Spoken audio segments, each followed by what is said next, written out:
Hemmetter of physics. Hi guys and welcome to our YouTube channel. In this video I'm going to talk about work. Oh no, copyright issues. Energy, power and energy conservation efficiency. No, not that. I meant energy conversion efficiency. Okay, let's stop with the stupid jokes. So, do you guys really know what work is? Because if you think you've done a lot of work after a long day at school or after running around the sports field, you're wrong. I mean, I am really impressed that you went running, but you're still wrong. Because in physics sense, you're doing very little work. And that is because in physics, work is defined by work equals force times displacement. And you see the formula right on screen, and the SI unit for this work is joule. But I guess it's easier to understand with an awesome example. So imagine Matthew. He's a llama, and he loves climbing on trees. Even though it's kind of stupid. I mean, llamas don't actually climb. But okay, let's just say he's a weird llama. And imagine he climbs up a tree, and then he stays there for a minute or two, and then he climbs down again. And so actually his displacement in total is 0. And this means he hasn't done any work. I'm so sorry, Matthew. Now imagine Dilara. She's a llama too. And although she belongs in the kitchen because she's female, sorry, she's secretly in love with Matthew. But don't tell him, she's shy. And of course she's also interested in his hobbies. But as we said, llamas usually don't climb on trees. So she starts climbing, but soon she gets scared of the height. This means she can't move anymore and just gets stuck in the middle. Unlike Matthew, her displacement isn't 0 anymore. And that means she has done work. Congratulations! So I hope you understand it better now. But there are different types of work, of course. And that is because it needs some type of force that counteracts. For example, gravity, friction, or maybe even the spring force. So this means, example number 1, work to accelerate an object from rest depends on the final velocity and mass of the object. So the formula looks like this. Whew! Example number 2. Work done against gravity. If you want to lift an object like a book, you know that gravity is acting on it. If you didn't know, then go and watch our previous videos, even though ours is better. Okay, seriously. That states that gravity has to be included in the formula. And this means the formula depends on the gravitational acceleration, the height of the object, and its mass. Example number 3. Springs. Let's assume your physics teacher jumps off a bridge. We have to disappoint you because he's attached to a spring, so he won't die. And during his jump, the spring gets stretched. This is also a form of work because it's done against the spring force.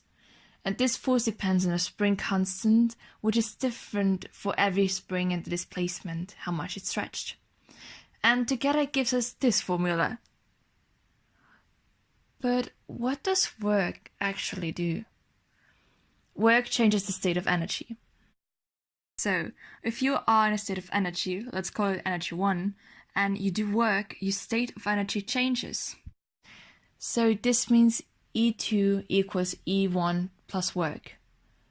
Positive work increases the energy, negative work decreases the energy. This is called the work-energy theorem. Got it? I hope so. But let's go to another question. Now, we know what work is, but what the f is energy? We can't really define energy. And that's the problem with physics, it never makes sense. But we can't define it because there are different types of energy. You've probably heard of electrical energy. If not, that's the thing that charges your phone. Generation set. So the most important things in electrical energy are voltage, resistance and current, but we won't go into detail here. So let's just go to the next one, and that's the mechanical energy. It's split in kinetic potential and spring potential energy. And the kinetic energy depends on the velocity and mass of an object. So it is the same formula as work to accelerate. The potential energy. So the potential energy depends on the mass, height, and the gravitational acceleration. So here again, we use the same formula as work done against gravity. And last but not least, we have the spring potential energy, or also called elastic potential energy. This one is again the same formula as the one from the work done against the spring force. And remember when your teacher jumps from the bridge. But don't think now that work and energy are the same. Remember, work is defined as a change in energy, the work-energy theorem. So this was the basic stuff, and let's get to the interesting part. You know, energy is something that can't get destroyed, which is pretty good if you think about everything you've broken before. Yeah.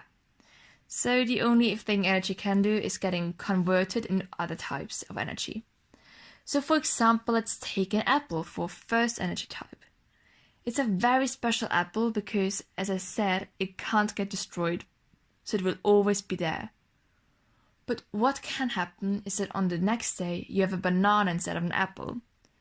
So the apple can transform into a banana and the other way around, but you will always have something, an apple or a banana. And that's a good thing.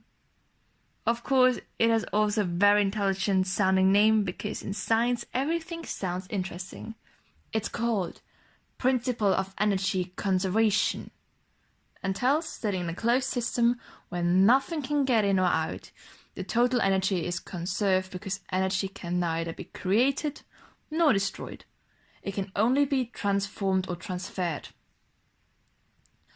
So, you already got to know the mechanical energy, which consists of kinetic, potential, and spring potential energy.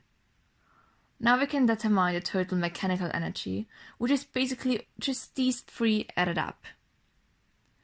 Also, we can conclude from that in a closed system, if one of these changes, the others will change too, because the total energy remains the same. So, the energies of a first situation added up equal the added up energies of a second situation. Okay, let's consider an example. Think back at the time when you were a child and played on the playground, and what was always there? A swing. So you get on the swing and swing forwards and backwards, and let's get back to reality. We give you 3 points of your movement. Let's be creative and call them 1, 2, and 3. So now think, which types of energy do you have at point 1? Correct. There's only potential energy because you're at the highest point and just about going down again. And this is why you don't have a velocity.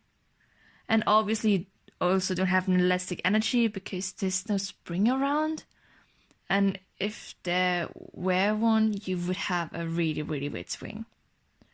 So we can write E1 total equals E1 potential for the first situation.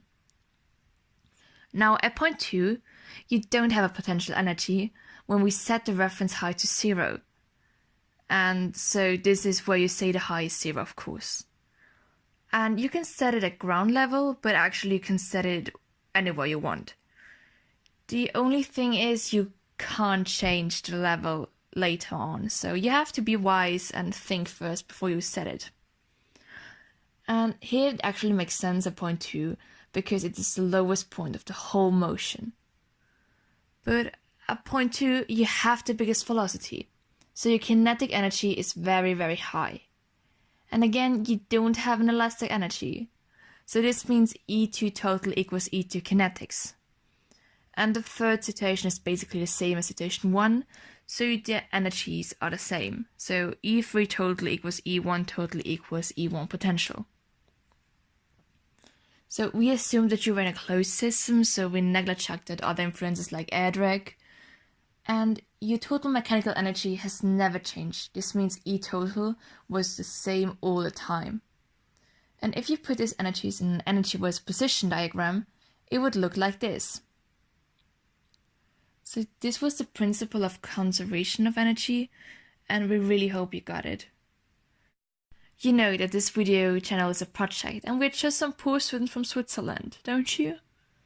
And that's why we thought we could bring something from our country. It is a very famous mountain called the Matterhorn. And there live some funny animals called ibex. That's like the Swiss version of a llama. And there are two of them. Let's call them Urs and Flurina.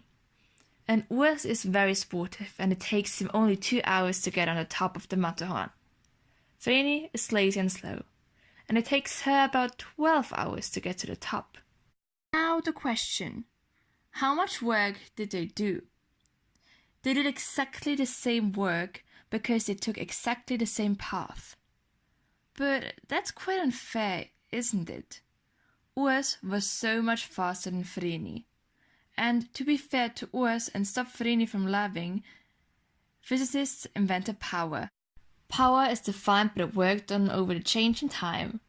And if you hear the SI unit, you might be like, oh my gosh, I know that name. Because the SI unit of power is what? And by the way, another unit for power you might have heard of is horsepower. And 1 horsepower is more or less 746 watt. And notice that this is a unit and not an SI unit. Huge difference. So there's another formula for power, and it's force times velocity. And this formula is when the object moves at a constant speed during the displacement. So this actually means that Urs and Flurina did exactly the same work, but Urs has more power. So he can be proud of himself and laugh at lazy Flurina. Okay, let's get to the best part of this freaking topic. Energy conversion efficiency. No, this time it was right. I hope so, at least. So, with this you can say how efficient a machine such as a motor is. Because in every motor there's a loss of energy. So you can never get all the energy you've put in out again. We know it's sad, but the energy you put in is not only converted in the type of energy you wanted, but also into others. These others are the loss. So the energy conversion efficiency is defined by the work or energy you get out over the energy you've put in. You can also define efficiency as P out over P in, because the time crosses out, and that's because the time of P out is the same as the time of P in. I know it's complicated, but just try to understand it. The number you get is always between 0 and 1, because otherwise the machine will create energy which is, as you've heard before, simply impossible. Of course, you can then transfer this number into percent. A machine with efficiency 1 will be the ideal machine, with absolutely no loss of energy. And if you are able to create this machine, you will get the Nobel Prize for sure. But I'm sorry to disappoint you, it's pretty unrealistic and impossible to build, so I'm sorry. Yeah, great. This was a video, and we hope you've learned something. And remember, the 3 most important things in life: love, pizza, and physics.